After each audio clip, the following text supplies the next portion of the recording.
श्रीन्वनाथ भक्तिसार अध्याय 8। नंतर मच्छिंद्रनाथ तीर्थे हिंडत हिंडत द्वारकेस गेला व गोमतीचे स्नान करून रामचंद्राचे दर्शन घेऊन अयोध्येस आला। तेथे शर्यवतीरी स्नान करून रामचंद्राचे दर्शन घेण्याकरिता देवालयाकडे चालला। त्यावेळी अयोध्यामध्ये पाशुपत या नावाचा राजा राज्य करीत होता।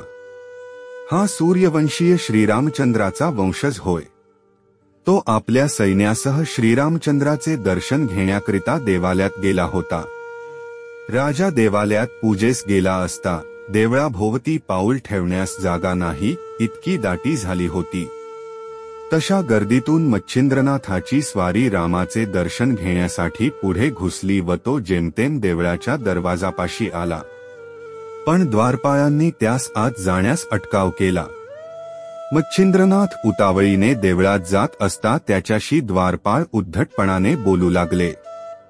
त्यांनी मर्यादान ठेविता पुष्कळ अपशब्दांनी ताडण करून व शेवटी हात धरून त्यास मागे लोटले।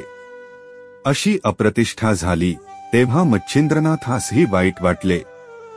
त्यास संताप आला असताही त्याने तो विवेकाने सहन केला, कारण सेवकांबरोबर तंटा करणे शोभत नाही।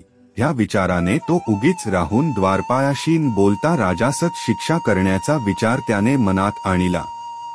राजाचा जीव संकटात पडल्यानंतर सर्व ताबेदार मंडळींचा जीव खालवर होऊन अवघे फिकिरीत पडतील, ह्या हेतूने त्याने स्पर्शास्त्रमंत्र म्हणून व रामाचे नाव घेऊन भस्म मंत्रून ठेविले। नंतर राजाने देवीची पूजा करून हात जोडून जमिनीस साष्टांग नमस्कार घातला। त्याचे कपाळ जमिनीस लागले आहे अशी संधी पाहून त्या स्पर्शास्त्राने आपला अंमल राजावर बसविला व त्यामुळे राजास जमिनीपासून सुटे होता येईना। तो चिकटून राहिला। त्याने पुष्कळ खटपट करून पाहिली, पण निष्फळ। मग राजाने प्रधानास बोलावून हा प्रकार कळविला। मंत्री मोठा चाणाक्ष होता, तो लागलाच बाहेर येऊन कोणाबरोबर कोणाचा तंटापखेडा झाला आहे काय ह्याची चौकशी करू लागला। त्याने तर्काने असे धोरण बांधिले की नगरात कोणी जती किंवा साधू आला असेल, त्याचा राजसेवकांनी छळ केल्यामुळे तो रागावला असावा। पण त्याने राग मनात ठेवल्यामुळे भगवंतास ही गोष्ट सहन होऊन त्याचाच क्षोभ असावा। म्हणून देवीच्या भक्ताचा छळ कदापि कोणी करू नये। येथेही या वेळी असाच काहीतरी छळ राजसेवकांकडून होऊन भगवंतास शस्त्र धरावे लागल्यामुळे ह्या परिणामास गोष्ट आली असावी, असा तर्क करून शोध चालविला। तो देवळाच्या दाराशी येताच सर्व खबर त्यास लागली। त्याने मच्छिंद्रमुनीस शोधून काढिले। मग तो त्याच्या पाया पडला व हात जोडून प्रार्थना करू लागला की आता स्वामींनी कृपा करावी। तुम्ही संत शांतीचे भांडार, औदार्याला तर सीमाच नाही। या भाषणाने मच्छिंद्रनाथाचा क्रोध शांत होऊन त्यास संतोष वाटला। मग हातात भस्म घेऊन विभक्तमंत्र म्हणून त्यास भस्म फुंकताच राजा जमिनीस चिटकलेला होता तो लागलाच सुटा झाला। राजा उठून बसल्याची बातमी लागताच प्रधानाने मच्छिंद्रनाथाचा हात धरून त्यास देवळात नेले व राजास झालेला समग्र वृत्तांत निवेदन केला। मग राजा त्याच्या पाया पडला व नाव विचारू लागला असता मला मच्छिंद्र म्हणतात म्हणून त्याने त्यास सांगितले। मच्छिंद्रनाथाची कीर्ती पूर्वीच राजास ऐकून ठाऊक झालेली होती।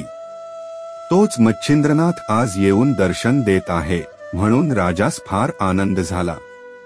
नंतर राजाने त्याचा हात धरून आपल्या समागमे राजवाड्यात नेले। तेथे सिंहासनावर बसवून त्याची षोडशोपचारांनी पूजा केली व स्वतः त्याच्या सेवेकरिता हात जोडून उभा राहिला। अशी राजाची निष्ठा पाहून मच्छिंद्रनाथास परमानंद झाला। मग प्रसन्न होऊन कोणता हेतू तुझ्या मनात आहे तो मला कळव म्हणून त्याने म्हटले। तेव्हा राजा म्हणाला, मी सूर्यवंशी श्रीराम राजाच्या घराण्यातला आहे। माझे नाव पाशुपत। मला इतकेच मागाव्याचे की सूर्यकुळात उत्पन्न झालेला जो वीर शिरोमणी श्रीराम त्याची मला भेट व्हावी। ते ऐकून रामाची व तुझी भेट आताच करून देतो, असे बोलून राजास घेऊन मच्छिंद्रनाथ सभेच्या बाहेर अंगणात येऊन उभा राहिला। त्यावेळी त्याने धूम्रास्त्रमंत्र म्हणून व भस्म मंत्रून सूर्यावर टाकिले। तेणेकरून संपूर्ण आकाश धुराने भरून गेले, सूर्य झाकून गेला व त्याचा सारथी अरुण धुरामुळे डोळे पुसू लागला आणि तोंडात धूर गेल्याने कासावीस होऊ लागला. तेव्हा क्षत्रिय कुळातील कोणीतरी राजाने ही धूम्रास्त्र विद्या प्रेरिली आहे असे सूर्यास वाटले. मग त्याने वायू अस्त्राची योजना बाणावर करून तो बाण सोडला. तेव्हा मोठा वारा सुटला, त्या योगाने धूर दाही दिशांस फाकला. मग मच्छिंद्रनाथाने पर्वतास्त्राची योजना केली. त्याने सूर्याच्या रथास अडथळा झाला, त्या क्षणीच सूर्यनारायणाने वज्रास्त्र सोडिले. तेणेकरून पर्वतास्त्रापासून निर्माण झालेल्या सर्व पर्वताचा नाश झाला. मग मच्छिंद्रनाथाने ब्रह्मास्त्राची योजना केली. तेव्हा घोड्यासहित अरुण सुद्धा भ्रमिष्ठ होऊन वाट सोडून रथ भलतीकडे नेऊ लागला. असे पाहून सूर्याने ज्ञानास्त्र सोडिले. तेव्हा अग्नीवर उदक टाकल्याने जसा तो नाहीसा होतो किंवा शिष्याचे अज्ञानपण बोध करून सद्गुरू नाहीसे करतो, त्याचप्रमाणे सूर्याने ज्ञानास्त्राची प्रेरणा करून भ्रमाचे निरसन केलं. ते पाहून मच्छिंद्रनाथाने वाताकर्षण अस्त्र सोडिले. तेव्हा सूर्यासह सारथी, घोडे ह्यांचा श्वासोच्छ्वास बंद झाला व रथ उलटून जमिनीवर आदळला. त्याबरोबर सूर्यही रथाखाली पडला. त्या तेजोमय सूर्याच्या योगाने पृथ्वी जळून जाऊ लागली. तेव्हा मच्छिंद्रनाथाने उदकास्त्राची योजना केली. मग अप्रिमित जलवृष्टी होऊन दाह शांत झाला. परंतु सूर्य खाली पडून बेशुद्ध झाल्याने देवांची तोंडे सुकून गेली. ते सर्व मच्छिंद्रनाथाजवळ आले. ब्रह्मदेव, विष्णू, शिव, वरुण, अश्विनी, कुबेर, गंधर्व वगैरे सर्व देव लगबगीने धावत आले. एका सूर्यासाठी हे सर्व देव महीवरती उतरून मच्छिंद्रनाथाजवळ गेले व सूर्यापासून कोणता अपराध झाला आहे म्हणून त्यांनी विचारले. तेव्हा मच्छिंद्रनाथाने नमस्कार केला आणि उत्तर दिले की हा पाशुपत राजा सूर्यकुळातला असताही सूर्य आपल्या वंशाचा बिलकुल समाचार घेत नाही व ह्याच्याकडे नुसता ढुंकून सुद्धा पाहत नाही. पाशुपत राजा सूर्यास आवडत नाही, म्हणून त्यास वळणावर आणाव्यासाठी मला असे करावे लागले. असे करण्यामध्ये आणखी दुसरे हेतू आहे. माझ्या साबरी मंत्रविद्येला सूर्याचे बिनहरकत साह्य मिळावे व ज्याने सूर्यवंशामध्ये अवतरून विजयध्वज लाविला त्या श्रीरामचंद्राची या पाशुपत राजास भेट व्हावी, काकी या राजाचा मजवर पूर्ण लोभ आहे. यास्तव हे चक्रपाणी माझे इतके हेतू पुरवावे. हे ऐकून विष्णूने सांगितले की तुझ्या मनाप्रमाणे सर्व गोष्टी घडून येतील, परंतु अगोदर सूर्याला सावध कर. तो तुझ्या मंत्राला सर्व गोष्टींनी अनुकूल असून जेथे त्याचे नाव निघेल तेथे तो स्वतः येऊन तुझे कार्य पार पाडून देईल. सहज सूर्याचे नाव घेतले असता पातक भस्म होते. मग ते मंत्रप्रयोगाच्या जोडीने घेतले तर फारच उत्तम फल प्राप्त होईल. आम्ही सर्व देव तुझ्या कार्यासाठी उतरलो आहो. आता विलंबन करिता यास लवकर उठील. वीरभद्राच्या युद्धप्रसंगाच्या वेळेस आम्ही तुझ्या म्हणण्याप्रमाणे वागण्याचे कबूल केले. नागपत्राश्वत्थाचे ठिकाणी तुला वरदाने दिली. असे असता अजून संशयात का पडतोस? असे बोलून सर्व देवांनी दुःखापासून सोडविण्याबद्दल मनस्वी भीड घातली.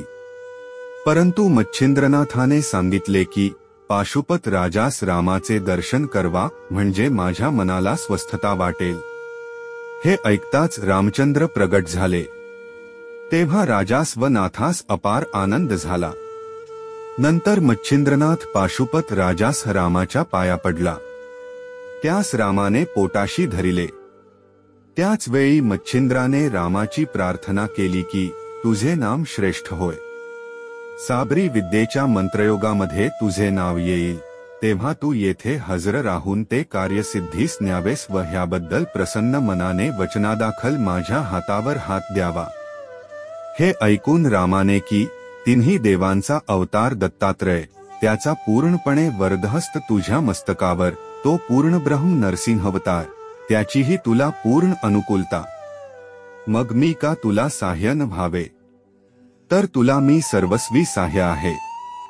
मंत्रात माझे नाव निघताच मी ते कार्य करीन, असे त्यास रामाने वचन दिले.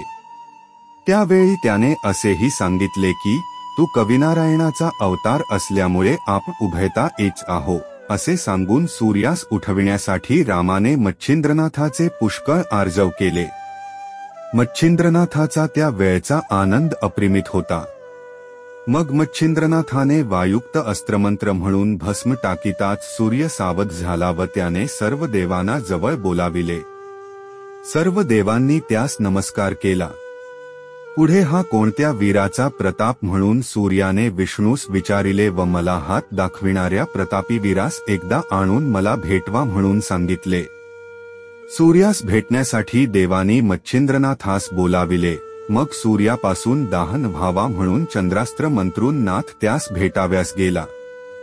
नमस्कार केल्यानंतर सूर्याने त्यास नाव गाव विचारिले असता विष्णूनेच मुळापासून त्यास कथा सांगितली. तेव्हा सूर्याने मच्छिंद्रनाथास साबरी विद्येस साह्य असल्याबद्दल वचन दिले. मग पाशुपत राजास त्याच्या पायावर घातले.